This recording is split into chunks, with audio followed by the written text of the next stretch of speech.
और एक बात और मैं आपको बताऊं कि सबसे बड़ी बात तो ये है कि वो एक मोबाइल आ गया है। वो मोबाइल इतना बड़ा आ गया है, पहले तो बड़ा अच्छा था मामला कि ऐसा था कि उसके माध्यम से, वो फोन वाले माध्यम से सब ठीक ठाक था, वो बिल लगता था तो आता था कितना क्या आ रहा है। लेकिन मोबाइल आ गया है तो वो क्या फ्री रहता है, घंटों घंटों क्या खाया, क्या पिया, क्या पहना, कहाँ गए, कैसे रह रहे हो, इसके अलावा और कुछ नहीं होता है। पता होता नहीं है, उसका दुरुपयोग हो रहा है कि नहीं। क्यों बोल रहे हो भैया, क्यों सामने वाले का समय खराब कर रहे हो, और क्यों आप समय अपना भी खराब कर रहे हो। विचार करो हम कितना बोल रहे हैं और उस बोलने की क्या सार्थकता है, उससे क्या सिद्धि होगी, उससे क्या हमारा भला होने वाला है। हम क्यों अपनी अंदर की ऊर्जा को बोलकर समाप्त कर रहे हैं। सबसे ज्यादा शक्ति बोलने में लगती है, आप इस बात को समझना। अपने अंदर की ऊर्जा अगर समाप्त होती है तो बोलने में समाप्त होती है। तो इस बोलकर वचनों का प्रयोग कर कर आप क्या समझ लो, और वो वचन भी हो सकता है आपने तो बोले हैं लेकिन उन वचनों के माध्यम से किसी को बुरा लग गया हो तो। क्योंकि कहते हैं कि मान लीजिए किसी को मार दिया, वो घाव ठीक हो गया, और मान लो आपने वचनों से मारा है, वो उसका घाव जो है ना, वो मेरे ख्याल से क्या पता कब तक वो घाव बना ही रहता है। कितनी दवाई गोली कर लो पर वचनों का घाव भरता नहीं है। और हमारे वचन अधिकतर कैसे होते हैं, कोई बोलता है जी लगाकर, आप लगाकर, बोलता है कोई जी लगाकर, आप लगाकर, नहीं, हम तो खड़ी बुंदेलखंडी बोलते हैं, है ना। हम तो खड़ी बुंदेलखंडी बोलते हैं, और बुंदेलखंडी बोलते हैं ऐसी बोलते हैं कि उसमें मैं हमेशा एक संस्मरण मेरा सुनाता हूँ। कहाँ की बहनें, कौन सी प्रतिभा स्थली की है, चंद्रगिरी की। रामटेक में जब पहला प्रवचन मेरा हुआ था 14-15 साल बाद, तो मैं हमेशा पूज्य गुरुदेव की बोलने की जब भी बात आती है, तो वैसे तो सभी लोग नए हैं, भले वो थोड़े जिनवानी वालों ने सुन लिया होगा, बाकी आप लोग तो सब नए हो। सुना दूं, बहुत अच्छी बात आपको सुनाता हूँ बोलने के ऊपर। गुरुदेव हमको, लेकिन बोल तो रहा हूँ, जो बोलूंगा उसको मानना, जो बोलूंगा उसको स्वीकार करना। पूज्य गुरुदेव हम लोगों को जब मूलाचार पढ़ा रहे थे, और जब मूलाचार पढ़ा रहे थे तब भाषा समिति का प्रकरण आया। तो भाषा समिति का प्रकरण आया तो पूज्य गुरुदेव ने बड़ी अच्छी बात बोली, चार बात सुनना ध्यान से। पूज्य गुरुदेव ने क्या बोला, धीरे बोलो, मीठा बोलो। भैया सुनो तो सही भाई, क्या गुरुदेव की बात है। धीरे बोलो, मीठा बोलो, और जरूरत होने पर बोलो। धीरे बोलो, जरूरत मतलब क्या, आवश्यकता पर। धीरे बोलो, मीठा बोलो, जरूरत होने पर बोलो, और कम बोलो। चार बातों को, धीरे बोलना है, मीठा बोलना है, और कम बोलना है, और आवश्यकता के अनुसार बोलना है। ये चारों बात बोल दी गुरुदेव ने, इसमें सब कुछ आ गया, धीरे, मीठे। अब इनके चारों पर से आपको मैं एक संस्मरण सुनाता हूँ। डोंगरगढ़, चंद्रगिरी ना, चंद्रगिरी पढ़ते हो, बहुत बढ़िया, वहीं का ये बहनें बैठी है, वहीं का, इन्हीं के निमित्त से वो संस्मरण आपको सुनाता हूँ। कि हुआ ये, प्रथम बार, आचार्य शायद पहले गए हो नहीं गए हो, लेकिन हम लोग के साथ पहली बार नहीं, आचार्य शायद पहली बार ही जा रहे होंगे, डोंगरगढ़ की ओर प्रस्थान हुआ। जब डोंगरगढ़ की ओर प्रस्थान हुआ तो डोंगरगढ़ के पहले एक स्थान पर हम और निशंक सागर जी महाराज जी पूज्य गुरुदेव की वैयावर्ती के निमित्त से गए। आचार्य श्री जी के पैर में छाले हो गए थे, और छाले के लिए हम एक कड़का लगाने जाते थे। कड़का समझते हो, घी और हल्दी का होता, हमारे गुरुदेव का फेवरेट था वो। हम दोनों महाराज जी वहां पहुंचे और कड़का लगाने के लिए वहां पहुंचे, और जब कड़का लगाने के लिए वहां पहुंचे तो देखा आचार्य श्री जी तख्त पर बैठे हैं और नीचे मुंह करके बैठे हैं। अब जब आचार्य श्री नीचे मुंह करके बैठे हैं तो ताकत है क्या आप उनकी तरफ देख के आचार्य श्री वही आवर्ती कर दें, आचार्य श्री कड़का लगा लें। अब वो गहराई से चिंतन में लगे हैं और हम बैठे हैं 1 मिनट, 2 मिनट, 5 मिनट। अब हम लोग तो चंचल मना है, अब इतनी देर कहाँ हम मौन रह के बैठे हैं। तो हम दोनों ने अपनी बात चालू कर दी, निशंक सागर जी और हमने। आचार्य श्री एक तख्त पर एक कोने पर और जो है हम दोनों वहाँ तख्त के उस कोने पर दोनों आपस में चर्चाएं कर रहे हैं। आचार्य श्री जी आंख धीरे से उठाते हैं, हमको देखते हैं, फिर आंखें बंद कर लेते हैं। अब ये प्रकरण लगभग 20 मिनट तक चला। हमने सोचा आचार्य श्री क्या हो गया, आज 20 मिनट हो गए, कितना कुछ है, टाइम हुए जा रहा है, अपने को कड़का लगाना है। अब हमने कहा हिम्मत भी नहीं हो, क्योंकि वो इतनी गहन चिंतन में थे कि अपनी कोई इतनी औकात ही नहीं कि उनसे कहते आचार्य श्री जी पैर आगे करो, कड़का लगाना है। अब वो बोलते बोलते तो चाहे जो बोल लो, लेकिन जब वो गंभीर मुद्रा में हो तब ताकत से बाहर बात है कि आप कुछ उनसे बोल दो। अब वो 20 मिनट हो गए, 20 मिनट होते ही एकदम उनने अपना मौन खोला। क्यों, क्या चल रहा है? अब हमारी जो बातें थी आपस की बात तो आपस की होती है कि आपस की बात तो आपस की, तुम्हारी आपस की बात चल रही है ना। अब वो तुम्हारे पिताजी बोले क्यों, क्या चल रहा है, तो तुम बता पाओगे क्या? हमारे तो वही पिता हैं, वही सब कुछ थे। अब हम तो घबरा गए, क्योंकि जो बात थी ऐसी थी वो बताने योग्य थी नहीं, वो बता भी नहीं सकते हम। हंसी मजाक की बात है, किसी की नहीं, महाराज की कुछ भी चल रही थी आपस की, और दोनों जो है इतनी धीरे बोल रहे थे। आचार्य श्री सुनने का प्रयास भी कर रहे होंगे, तो हो सकता है सुन लियो। हम तो घबरा गए, आचार्य सुन लिया, लगता कान लगा गया, अब तो गए काम से, ये चल रहा है तुम्हारा। अब बस घबराहट, बोलो, और तेज हो गए वो, इतने में तो और घबरा गए, इतनी तेज आवाज तो आती नहीं गुरु जी की। तो हमने कहा जी जी जी आचार्य श्री जी जी आचार्य श्री जी करते रहे, लेकिन बोल कुछ पा नहीं रहे, क्या बोले। तो अच्छा कोई बात नहीं, मत बताओ, कल सुबह इरियापद में आप सबके बीच में अपनी बात को रखना। अरे भगवान, इरियापद में रखना? हमने कहा क्या होगा भैया। फिर निसंग सागर ने कहा बोल दो इरियापद में। अरे मैंने कहा क्या बोल दो? अब वो नीचे मुंह करके हम कड़का लगाते रहे उस 15 मिनट में, ना वो कुछ हमसे बोले ना हम कुछ बोले, इतनी हिम्मत ही नहीं अब हमारी। अब कल क्या होगा उसी के टेंशन में है, सबके बीच में क्या पता क्या अपनी सामत आएगी। अब बस बिना मन के जो है कड़का लगाते गए, सब हो गया, आए विजयावृत्ति भी थोड़ी बहुत हुई, पर दोनों के दोनों मौन। रात भर नींद नहीं है मेरे को, काय की नींद आएगी। अब मैंने कहा सुबह क्या होगा भगवान जाने। आहार करने गए, आहार भी जैसे तैसे हुए। आहार करने के बाद जब इरियापद में आए तो सबसे पीछे बैठे, नीचे मुंह करके।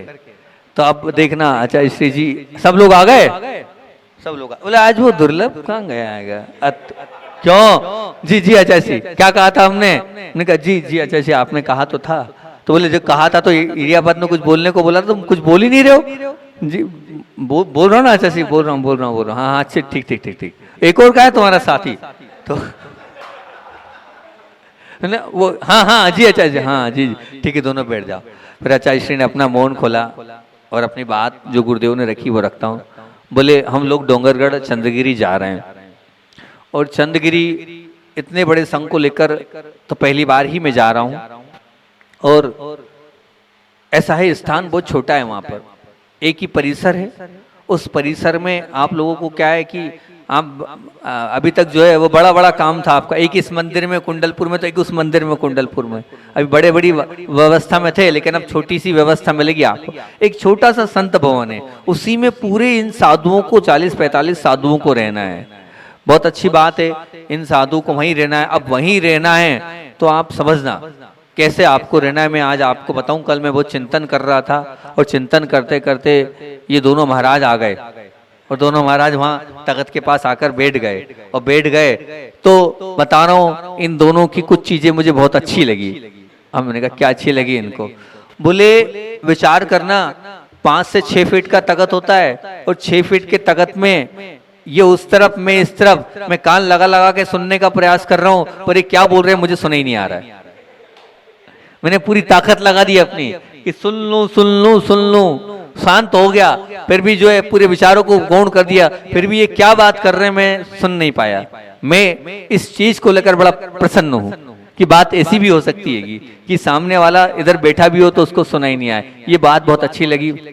मैं चाहता हूँ चंद्रगिरी छोटा क्षेत्र है, वहीं के वहीं सबको रहना है, तो जैसा इन लोगों ने किया है ऐसा ही प्रयोग करना है, ऐसी बात करना है कि बाजू वाला डिस्टर्ब ना हो।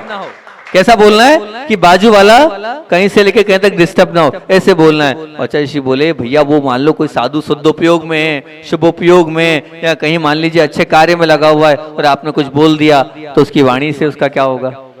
उसका तो उपयोग समाप्त हो गया ना, वो तो आपके बोलने के कारण उसका तो उपयोग कहीं का कहीं चला गया ना। तो बोले भैया एक बात ध्यान रखना, ये गलती बिल्कुल नहीं करना। जैसे इन लोगों की वो बात बहुत अच्छी लगी है, तो बोलो मत, मौन ले लो, सबसे अच्छा मौन ले लो। और मौन नहीं ले सकते हो, बात करना है तो एक कमरे में 4-4 3-3 4-4 महाराज को रुकना पड़ेगा। तो 4-4 महाराज रुकेंगे, अब वहीं सबको रुकना है। अभी तक तो तुम्हारा बिल्कुल मालिकाना हक था, एक एक में रुकता था, लेकिन अब वहां ऐसा मिलेगा नहीं। तो एक दूसरे को डिस्टर्ब ना हो, ध्यान रखना। ऐसा इनके जैसे करना है, कान में कोई श्रावक भी आए तो उसको बाजू में बिठाना और कान में बात करना, और ना करो तो सबसे होता है। और नहीं तो सबसे अच्छी बात है, हम आपको सबको एक नियम दे रहे हैं। क्या बोले? 1-1 लाख, बोले गर्मी का समय है, बोले 1-1 लाख काय का नमोकार मंत्र की जाप का नियम है। 1200 मालाएं डोंगरगढ़ में जब तक रहेंगे जब तक आपको फेरना है। मौन और ये 2 चीज, और अगर बहुत जरूरी हो तो ऐसे बात करना है। बोले बहुत अच्छा लगा, ऐसे ही धीरे बोलना है, क्योंकि हम बोलते हैं इसके माध्यम से हमारी वचन वर्गणा पूरे ब्रह्मांड में जाती है, पूरे ब्रह्मांड में जाती, इसलिए धीरे बोलना। तो ये भी अपने आप में धीरे बोलने से भी कर्म, जो हम जब धीरे बोलते हैं ना तो बहुत सोच के बोलते हैं, और हम धीरे बोलते हैं ना तो निश्चित ये मान के चलना जो काम का ही वही बोलते हैं, निश्चित ये मान। तो ये पूज्य गुरुदेव ने उस वक्त, हम तो डर गए थे, लेकिन उनने उसको क्या अच्छा ही पकड़ी, ये कितना अच्छा है। ऐसी भी बात हो सकती है, ऐसी बात आप मंदिर में करो, बहुत जरूरी हो तो एक कोने में, ताकि दूसरे को डिस्टर्ब ना हो। तो मानना ये बहुत बड़ी बात है। कि फिर दूसरा पूज्य गुरुदेव ने क्या बोला? कम बोलो। तो चारों पर मैंने अपने संस्कृत सुना है, कम बोलने का आचार्य श्री क्या बोलते हैं पता है? कैसे बोलो?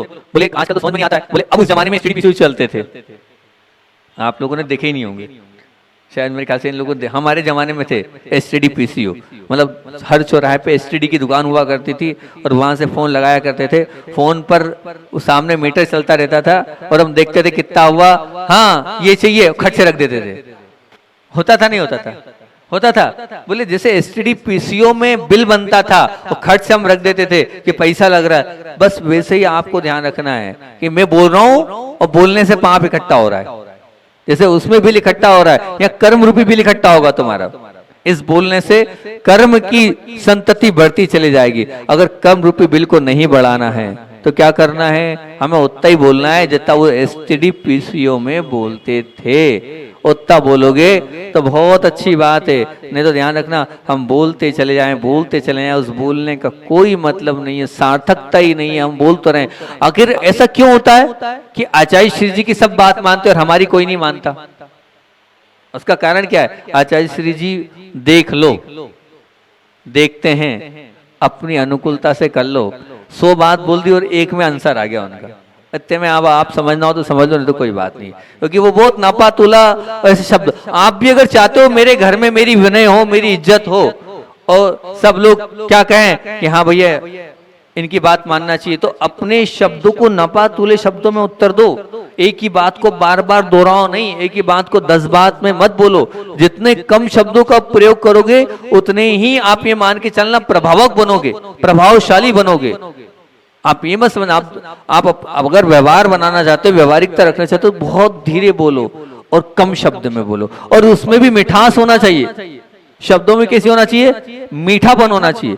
इतना मीठापन उन शब्दों में होना चाहिए कि जो आप शब्द बोल रहे हो सामने वाले को उस शब्दों के माध्यम से, उस शब्दों के माध्यम से सामने वाला ग्लेड हो जाए, और वो क्या बोलते हैं? वंस मोर, और बोलो। तब वो और बोलना कब होगा?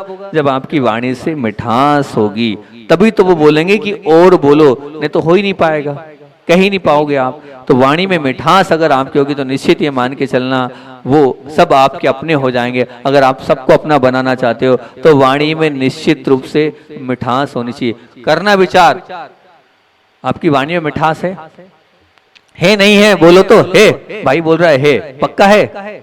मिठास किसको बोलते हैं? मैं हमेशा बोलता हूँ मीठापन का मतलब ये होता है जीभ लगाकर, आप लगाकर विनय पूर्वक बात करना, वो वाणी मीठी कहलाती है।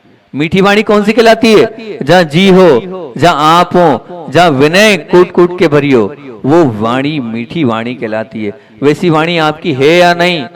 अगर वो है तो मान के चलना आपकी वाणी मीठी है। नहीं तो अभी हाल तो क्या है, बोल तो रहे हो पर बाकी वाणी में मिठास नहीं है। धीरे बोलो और कम बोलो, मीठा बोलो, और बहुत जरूरत होने पर बोलो। लगता है कि मेरा बोलना बहुत जरूरी है तभी बोलो, नहीं तो कोई जरूरत नहीं बोलने की। नहीं तो क्या, कोई आवश्यकता नहीं बोलने की। क्यों बोले हम? और नहीं, हमें सुनना है, हमें वही सुनना है जो कार्यकारी हो। अन्यथा मैं एक बच्चों के विद्यालय में जब जाता हूं तो बच्चों के बीच में एक कहानी रखता हूं छोटी सी। क्या? मैं एक छोटी सी कहानी बच्चों के बीच में हमेशा रखता हूँ और मैं उनसे बोलता हूँ, क्या सुनो कहानी। बच्चे सुन रहे हैं ना? सुन रहे हैं? बहुत अच्छी बात है कि एक शिक्षक महोदय अपने स्टाफ रूम में बैठे थे और स्टाफ रूम में जब बैठे थे तो हुआ ये कि एक दूसरा शिक्षक आए। बोले क्यों, तुमने कुछ सुना है? क्या बोले? तुमने कुछ सुना है? तो बोले हाँ। बोलो क्या सुनना चाहते हो? अब उतना आतुर था, सुनाने के मूड में था, जैसे आपको होता ना कुछ मालूम पड़ जाए तो जल्दी से सुना दूं मैं, है ना, एक्साइटमेंट, इसको सुनो उसको सुनो सबको सुना दूं, कुछ पता चला है। लेकिन वो भैया समझदार थे, वो आपके जैसे नहीं थे कि सुन लो जल्दी से क्या सामने वाला ना सुनाना चाहता है तो सुनना, लेकिन ध्यान रखना मैं सुना रहा हूं ना इस शर्त पे इस कहानी को सुना रहा हूं कि ऐसे ही आपको भी सुनने की आदत डालना है। तो जब भाई साहब आए तो उन्होंने बोला क्यों? हाँ। बोले आप सुनाने के पहले ये बताओ जिस व्यक्ति के विषय में सुना रहे वो बात सच है? वो बात सच्ची तो मैं कैसे कह दूं, तुमने खुद ने देखी सुनी है? बोले नहीं, वो ऐसी देखने सुनने वाली तो नहीं है, सच्ची तो नहीं है। बोले भैया यार जब सच्ची नहीं है तो अभी मत सुनाओ तुम। वो बेचारा उदास हो गया। अच्छा चलो ठीक है, एक काम करो, ये बताओ वो जो बात तुम सुनाना चाह रहे वो अच्छी है? बोले वो अच्छी भी ऐसी नहीं है कि जिसके माध्यम से आपका मन अच्छा हो। तो भैया जब वो सच्ची भी कह रहे हो नहीं है, वो अच्छी भी नहीं है, अब तुम बाहर हो जाओ। फिर भी वो बोला मन उसका उदास था तो चल ठीक है इधर अंदर आओ। अच्छा ये बताओ जो तुम सुनाना चाहते हो वो उपयोगी है क्या मेरी? बोले नहीं वो कोई उपयोगी भी नहीं है। अरे दद्दा जब सच्ची नहीं, अच्छी नहीं और मेरे उपयोगी नहीं तो मैं नहीं सुनना चाहता। मैं वही बात सुनूंगा जो सच्ची हो, अच्छी हो और उपयोगी हो।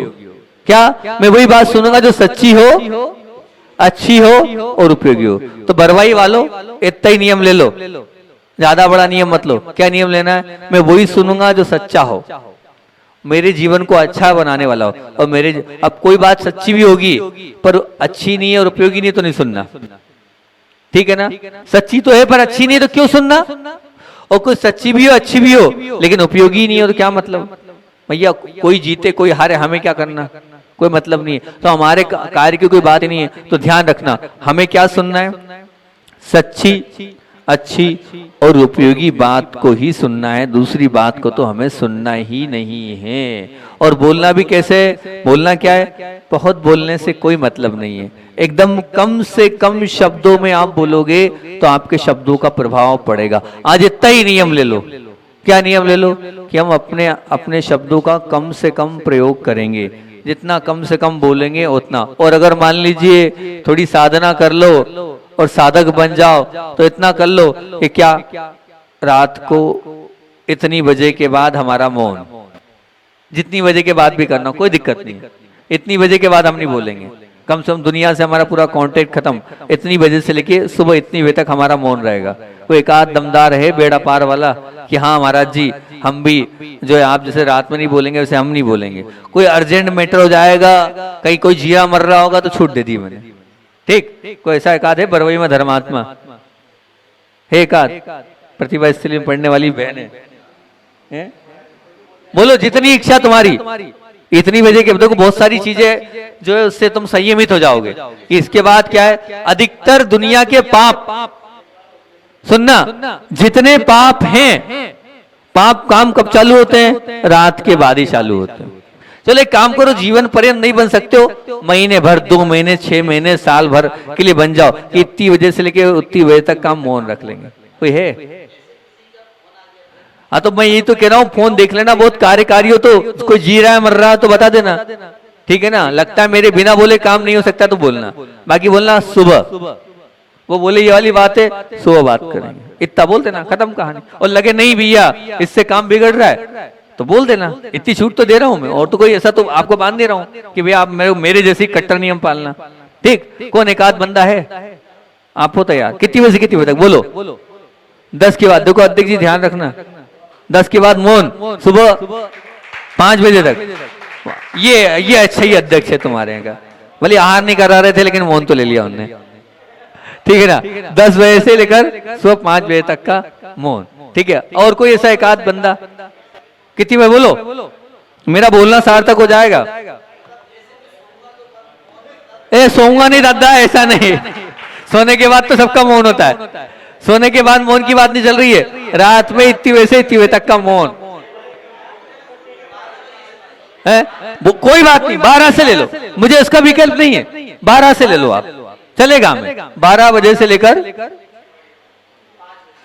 सुबह 5 बजे तक का क्या मौन। मैंने एक सत्य घटना सुनी थी, समय हो रहा है मेरा, सत्य घटना है, बिल्कुल एकदम सत्य घटना। एक व्यक्ति ने, ललितपुर के एक व्यक्ति ने नियम लिया, सुनना ध्यान से, एक व्यक्ति ने नियम लिया कि मैं जो है रात को 10 के बाद और सुबह 5 बजे तक झूठ नहीं बोलूंगा। और योग संयोग की बात है कि जो इनकम टैक्स वाले हैं रात को 11 बजे आ गए। रात को 11 बजे इनकम टैक्स वाले आए और इनकम टैक्स छानबीन करी। उसने पूछा क्यों, क्या क्या है, तो उसने कहा यहाँ है। और कहाँ रखा है धन, उसने कहा, उसने विचार किया क्या करना, उसने कहा वो अलमारी में रखा। और अलमारी कहाँ है तुम्हारे, उसने कहा वो बेचारा हैरान परेशान, बोले जिंदगी हो गई मेरी, बोले कैसा व्यक्ति मिला है, पाले सब बता रहा है, मैं तो ढूंढ नहीं पाता, ऐसी जगह ले जा रहा है। और कहाँ है, ऊपर है। और कहाँ है, यहाँ है। सब उसने सब घर की अलमारियां बता दी। उसने माथे पे हाथ फेर लिए। ऐसा व्यक्ति तो, भैया एक बात बताओ यार, तुम कौन हो, तुम भगवान हो कि क्या हो, तुम संत हो कि क्या हो। बोले मैंने मेरे गुरु से नियम लिया था 10 लक्षण धर्म में उत्तम सत्य के दिन कि मैं रात को 10 के बाद झूठ नहीं बोलूंगा, इसलिए वो मैं झूठ नहीं बोल सकता। और क्या पूछना सब पूछ लो, दुकान पे क्या क्या रखा सब बता दूंगा, पूरी संपदा चले जाए, पर जो नियम लिया है वो तोड़ूंगा नहीं। तो वो बेचारा ऑफिसर जो था, इतना धर्मात्मा पहली बार देखा, उसने कहा सब रखो आपका आपके पास, मेरे को कुछ नहीं ले जाना, मेरे को कुछ नहीं ले जाना। बोले आज तक कभी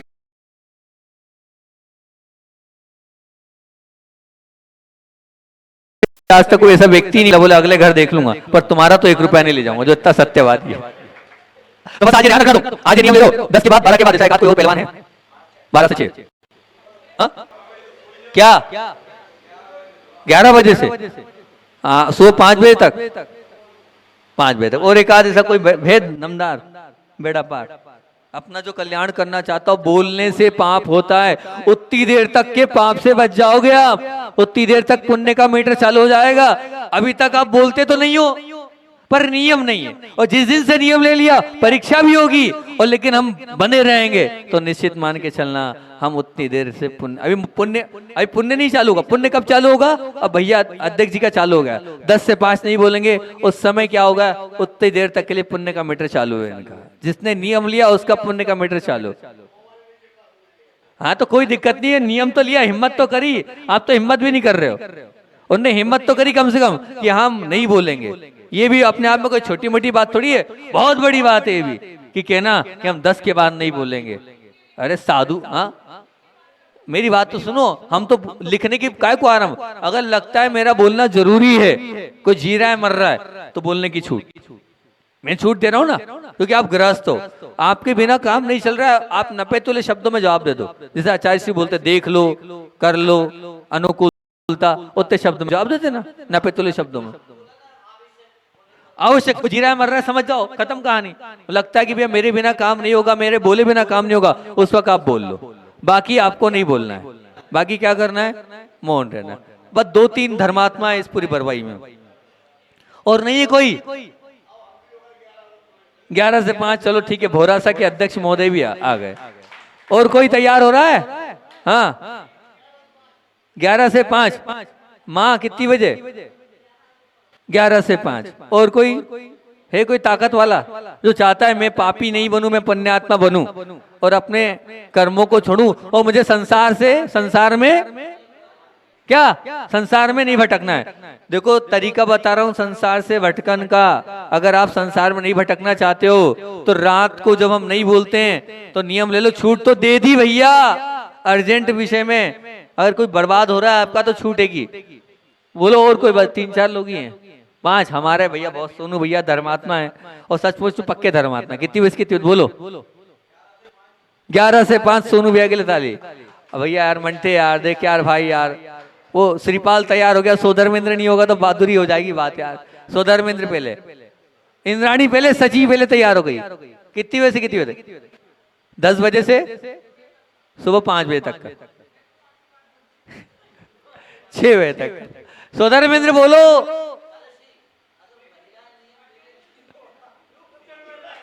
क्या होगा?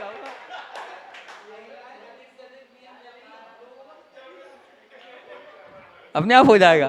देखो ओ माताओं, ओ बहनों, क्या बोल रही हैं? बोले अगर मान लो महिलाएं ले लेगी तो हमारा तो अपने आप मौन हो जाएगा। बोले बोलेंगे कौन से? बात सही है। अरे 8 दिन ही ले लो, कोई दिक्कत नहीं, 8 दिन ही ले लो, खत्म। 8 दिन की हिम्मत तो करी भैया तुम। हाँ, आपका 8 दिन का थोड़ी है। अरे ऐसा मत कर, ज्यादा दिन का कर लो थोड़ा। अच्छा ये बताओ, मैं आपको भगवान बनाने के रास्ते पे ले जा रहा हूँ ना, आपको पुण्य की ओर मोड़ रहा हूँ ना, फिर पीछे क्यों हट रहे हो? जब बोलना है मुझे भगवान बनना ही है, संसार में भटकना नहीं है, तो मैं रास्ता दिखा रहा हूँ, वो फ्री का रास्ता है। इससे महाराज जी मिलेंगे आपको, जो इतना सस्ता सुंदर नियम दे रहे हैं। कोई मिलेगा? कोई मिलेगा? बताओ, मिलेगा तुमको?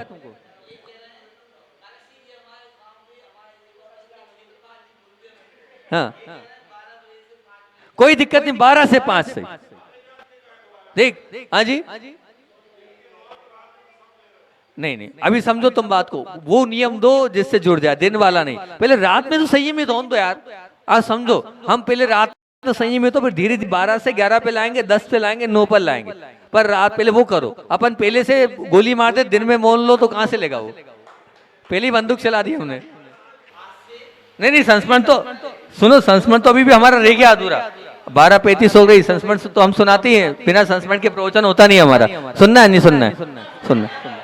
अभी बहने बेटी सुनाना जरूरी है, बस इतना ध्यान रखना, बरवई की परिभाषा अभी मैंने पूरी नहीं करी, अधूरी है। अभी पूरी बरवई की परिभाषा नहीं हो पाएगी, अधूरी है। बरवई का बहुत बोलने से ही संसार में भटक रहे। रखवाली, इनको सबकी रखवाली छुड़वाना था।